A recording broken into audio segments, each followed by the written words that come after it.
नमस्कार, मैं नीरज। मैं आज आपके सामने भगवत गीता का एक ऐसा श्लोक प्रेजेंट करने जा रहा हूँ जो आपके हृदय में भक्ति की तूफान जगा देगा। बस आपको भगवान पर विश्वास करना है।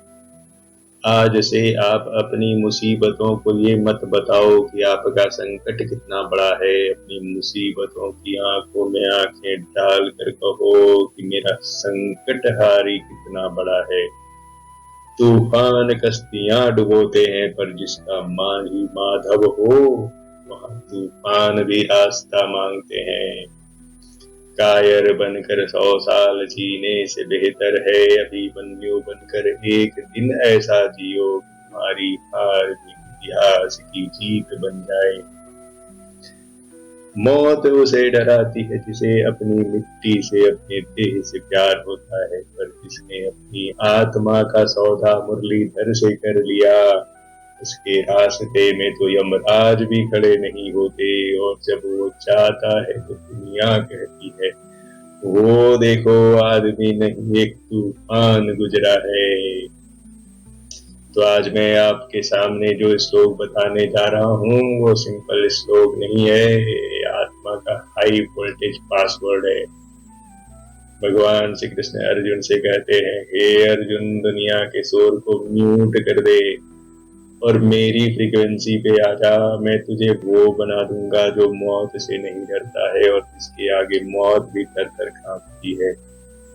भगवान श्री कृष्ण भगवत गीता अध्याय 9 श्लोक 34 में बोलते हैं, मन मना भव मद भक्त्यो मध्यादिमां नमस्कुरु मामे वैश्यसि युक्त्वैवमात्मानं मत्परायणः।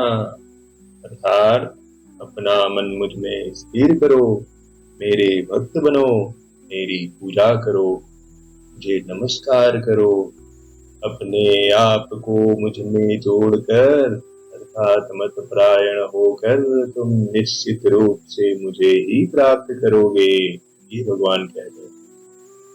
अब आते हैं उनके एक एक वर्ड को डिकोड करते हैं, कैसी आग है वो देखते। भगवान श्री कृष्ण भगवत गीता में मन मना भव कहते हैं तो इसका मतलब होता है कि अपने मन को मुझ में लगा दो। मन भगवान श्री कृष्ण की भक्ति में इतना रम जाए कि बाकी सब फीका पड़ जाए। आज कहाँ अटका है आपका मन? EMI के चक्कर में, बॉस का डर है, किसी से धोखे मिलने की चिंता है? भगवान श्री कृष्ण कहते हैं इन कचरों को मन से हटा दो और मुझ में लगाओ। इसको आप बहुत सिंपल तरीके से समझ सकते हैं। आप तो अक्रूर जी को जानते ही होंगे, बहुत विद्वान थे, योद्धा थे, शक्तिशाली थे, कूटनीति के महारथी थे। लेकिन जब वही अक्रूर वृंदावन के नजदीक पहुंचते हैं तो उनकी कूटनीति, कर्तव्य, बुद्धि सब पिघल गया। जैसे ही उन्होंने रेत पर श्याम के नन्हे चरण देखे, वही चरण धूली जिसे भगवान शिव ब्रह्मा भी अपने माथे पे रखते हैं। अक्रूर जी रथ पर नहीं रह पाए, वे कूद पड़े और उस चरण धूल में लौटने लगे, आंसुओं से उस धूल को भिगोने लगे। उसे अपनी आंखों में ऐसा लगा लिया जैसे जीवन की अंतिम कुंजी मिल गई है। लोग बोले, अक्रूर ये क्या पागलपन है? अक्रूर बोले, ये धूल नहीं है, ये मेरे श्याम का स्पर्श है, ये मेरे प्राणनाथ की चरण रज है, यह मेरे जीवन का सबसे अनमोल रत्न है। यही है मनमना भव, यही है मनमना भव। जब मन भगवान श्री कृष्ण की भक्ति में लीन हो जाए तो धूल भी चंदन बन जाती है। शरीर धरती पर चलता जरूर है, पर आत्मा तो गोलोक की यात्रा करती है। अगर दुनिया कहे तो भक्ति में पागल हो गया है तो छाती ठोक कर कहना हाँ, क्योंकि समझदार लोग इतिहास पढ़ते हैं और सच्चे भक्त इतिहास रचते हैं। जब भगवान श्री कृष्ण भगवत गीता में बोलते हैं मद भक्तो, तो उसका मतलब होता है मेरे हो जाओ, वो आपको बुला रहे हैं। और एक रॉयल कनेक्शन। दुनिया आपसे क्या मांगती है? डिग्री मांगती है, टैलेंट मांगती है, पैसा मांगती है, आपकी सुंदरता देखती है, और नहीं है तो लात मारकर भगा देती है। पर भगवान श्री कृष्ण गोविंद आपकी ये दुनियादारी वाली एलिजिबिलिटी नहीं देखते हैं, वो आपका मन देखते हैं। सुदामा कौन था? संसार की नजर में एक भिखारी था, और भगवान श्री कृष्ण की नजर में एक वीआईपी था। कटे वस्त्र, नंगे पांव, देह हड्डियों का ढांचा, द्वारिका के महलों के द्वार पर कांपता हुआ एक मित्र। दुनिया बोले दरिद्र, पर कृष्ण बोले सखा। जैसे ही आवाज आई कि सुदामा आए हैं, त्रिभुवननाथ ने सिंहासन छोड़ दिया।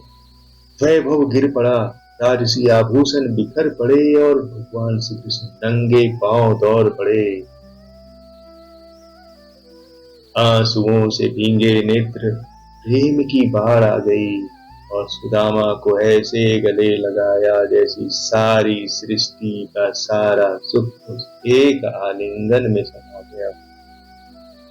सुदामा अपने साथ थोड़ा सा चूड़ा लेकर आए थे, जिसे दुनिया सूखा टुकड़ा बोलती है, गरीब लोग खाते हैं, पर भगवान श्री कृष्ण ने उसे 56 भोग की तरह चखा। क्योंकि भगवान श्री कृष्ण भोजन नहीं खाते हैं, वो भाव ग्रहण करते हैं।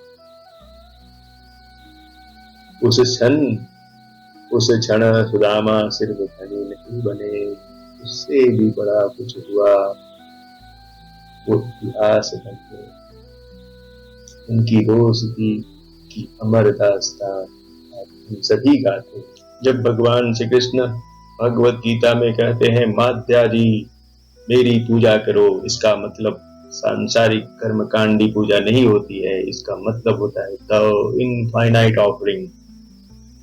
अपने जीवन को भक्ति का यज्ञ बनाओ। आप कहते हैं कि मेरे पास देने को क्या है, तो आपको द्रौपदी के एग्जाम्पल से समझना चाहिए। जब पांडव वनवास काट रहे थे, उनके पास कुछ भी नहीं होता था। उनके पास एक अक्षय पात्र था, उसमें भी ये था कंडीशन कि एक बार खाना बन गया तो दोबारा नहीं बन सकता। तो क्या हालत थी द्रौपदी की? वनवास, अपमान, भय, और सामने दुर्वासा की भूख। दुर्वासा ऋषि अपने 1000 शिष्यों के साथ उनके आश्रम में पधारते हैं, और उनकी ठीक से सेवा नहीं करने का फल तो आप जानते ही हैं। अक्षय पात्र खाली, बचा क्या? चावल का एक दाना।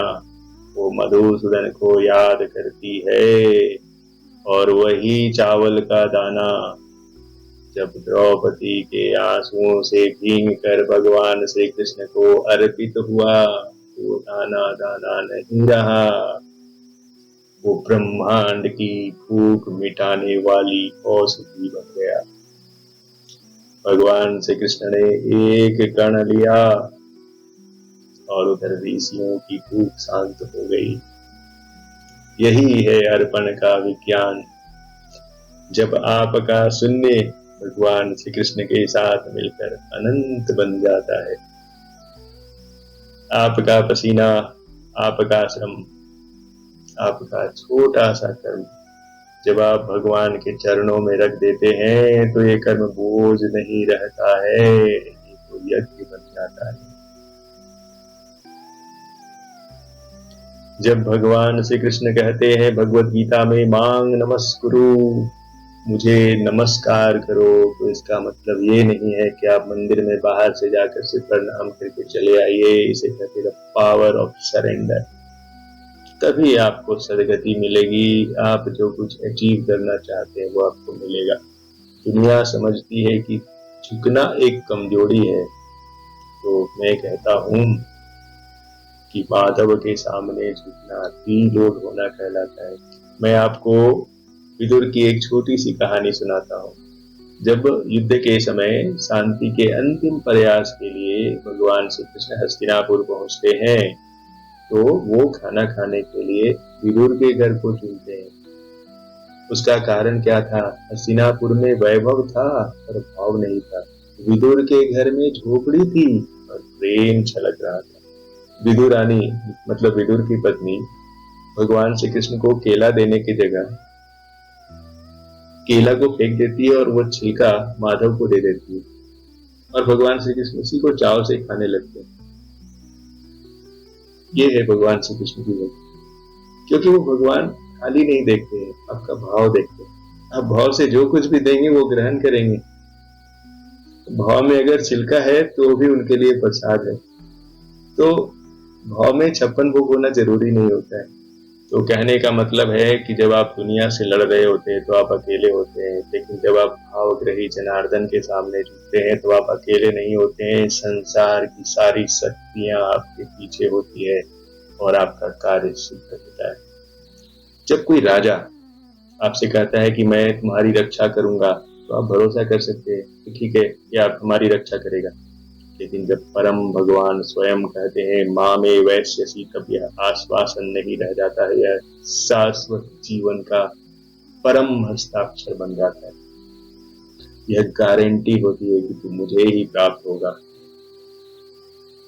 आइए चलते हैं महाभारत में, किस्म का एक दृश्य देखते हैं। शरीर तीरों से छलनी था, रक्त बह रहा था, हर श्वास में पीड़ा थी। जब भीष्म पितामह बाणों की सैया पर पड़े थे, लेकिन चेहरा मुस्कुरा रहा था। क्यों? क्योंकि सामने खड़े थे रणछोड़ श्री कृष्ण। वो अपने भक्त को लेने आए थे। मृत्यु सामने है, पर आंखों में डर नहीं है, दर्शन की खुशी है। सरसैया फूलों की सेज बन गई है, क्योंकि मन गोविंद में समाधि लगा चुका है। और वही क्षण है जब मृत्यु भी हार जाती है और भक्ति अमर हो जाती है। दुर्योधन ने सेना मांगी, अर्जुन ने भगवान को सारथी रूप में पाया। परिणाम आपके सामने है। आपको भीड़ चाहिए या भगवान? फैसला आपका है। जिस दिन आपकी जिद आपके डर से बड़ी हो जाएगी, उस दिन कुरुक्षेत्र में संख्या मायने नहीं रखेगी। जब तुम अपनी लड़ाई खुद लड़ते हो, तब तुम्हारे पास 2 हाथ होते हैं। जिस पल आप अहंकार का हथियार फेंक कर सच्चे मन से श्री कृष्ण को पुकारते हो, उस पल 1000 हाथ ब्रह्मांड के तुम्हारे पीछे खड़े हो जाते हैं और जीत आपकी नियति बन जाती है। आखिरी सच ये है कि जब आंखें बंद होगी तो न संतान न बैंक बैलेंस साथ आएगा। उस घने अंधेरे में अगर कोई रोशनी बनकर आएगा तो वही आएगा जिसे आप पत्थर समझकर टाल रहे हो। वो पत्थर नहीं, वही परम रक्षक भगवान माधव है। जब जीवन की कश्ती डगमगाए तो पतवार पर घमंड मत रखो, बस हाथ ऊपर कर देना। मांझी इतना माहिर है कि डूबी कश्तियों को भी किनारे लगा देता है। जय श्री कृष्ण।